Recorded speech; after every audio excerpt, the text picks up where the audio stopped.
Son vaxtlar Azərbaycanda toylar öz mahiyyətindən uzaqlaşıb, daha çox dəbdəbə və şouya çevrilib. Bu isə həm maddi, həm mənəvi, həm də psixoloji baxımdan insanlara və cəmiyyətə mənfi təsir göstərir. Dünyanın bir çox sivil ölkəsində toylar 50-60 nəfərin iştirakı ilə sadə formada keçirilir. Publika az xəbər verir ki, bu sözləri Axaraza açıqlamasında Sağlam Cəmiyyət Hərəkatının rəhbəri, sosioloq Elçin Bayramlı toyların dəbdəbəli keçirilməsi barədə danışarkən deyib. Onun sözlərinə görə toyun mahiyyəti ailə qurulmasının qeyd olunması.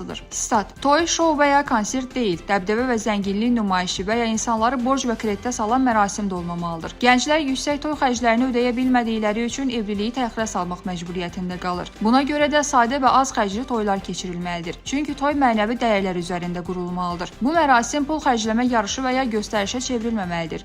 Əks halda bu yanaşma həm ailələrin qurulmasında, həm də maddi vəziyyətdə ciddi problemlər yaradır. Bu səbəbdən toylar yalnız nikahın rəsmiləşməsi və ailə qurulmasının qeyd olunması kimi ən yaxın insanların iştirakı ilə oğlan və qız tərəfdən ümumilikdə 50-60 nəfərdən çox olmamaq şərti ilə keçirilməlidir. Statın sonu. Sosioloq vurğulayıb ki, yaxın qohumların, bir neçə dostun, qonşunun və iş yoldaşının iştirakı ilə sayda toyların keçirilməsi daha məqsədə uyğun olar. Belə mərasimlərdə artıq və lazımsız xərclər, şou və pul tələləri yığışdırılmalı, nikahın rəsmiləşməsi, təbriklər, sadə süfrə və biraz musiqi, rəqs kifayət etməlidir. Çünki toya yazılan pullar da çox vaxt yeni ailəyə dəstək yox, müxtəlif xidmət sahiblərinin qazancına çevrilir. Elçin Bayramlı qeyd edib ki, Azərbaycan toyların ənənəvi forması əslində sadə olub. Stat: Ailənin qurulması yaxın insanların iştirakı ilə keçirilən bir mərasim idi. Buna görə də son 20-30 ildə formalaşan bu şou və biznes xarakterli modeldən imtina edərək ənənəvi və sadə qaydalara qayıtmaq daha düzgün olar. Statın sonu.